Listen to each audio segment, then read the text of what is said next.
First of all, I applaud the question because the key word is compromise. Let me go back to the Cuban Missile Crisis, 1962. Two totally independent leaders, Nikita Khrushchev and Fidel Castro, decide that it would be a good idea for Russia to deploy missiles on Cuban soil. Did they have the right to make that decision? Absolutely. Two independent countries. So they make that agreement. And the Soviets begin bringing in the missiles, well, the parts to assemble them. And the United States discovers this. Kennedy says to the Russians, turn your ships around or we will sink them. And if that leads to World War III, so be it. And the Russians turned their ships around. But there was a compromise. Not made public in this country at that time. Kennedy agreed to pull out American missiles that were deployed in Turkey in exchange.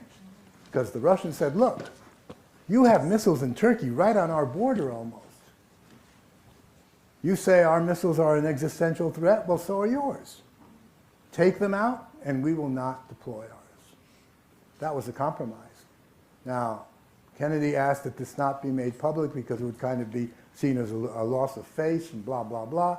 And it wasn't made public, and then it was later on. So that was a compromise. And it helped avoid World War III. The Russian leadership sees NATO as an existential threat. Rightly or wrongly, that's not the point. The point is that that's the way it's seen. And this is not politics. You know, why would you bring NATO closer and closer to our borders, they say. In Latvia, it's on the border. In Estonia, it's on the border. Now,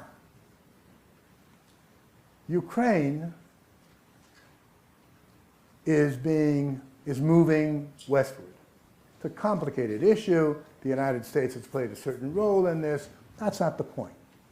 It's moving westward. If it ultimately goes into the Western fold, or whatever you want to call it, then it's logical to surmise that Ukraine will join the European Union and will become a NATO member.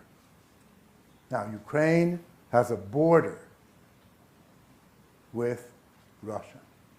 Not only that, but Crimea, which was traditionally Russian, Sevastopol was always the base of the Navy, the Russian Navy, naval fleet of the Black Sea. So if Crimea remains Ukrainian, and if Ukraine becomes part of NATO, the Russian fleet won't be in Sevastopol, but the American Sixth Fleet might very well be there. And NATO will be on Russia's southwest border. And the Russians see this as an existential danger. And they say, we will not permit it. Now, does that correspond to international law? No, it doesn't. But when you talk about existential threat, you say, I don't care about international law, as in the Cuban Missile Crisis. You say, no, we don't give a damn how you feel. We're not going to allow this. It is my opinion that had from the very outset been some kind of internationally negotiated agreement that Ukraine would not become a member of NATO for at least the next 50 years, there would be no Ukrainian problem.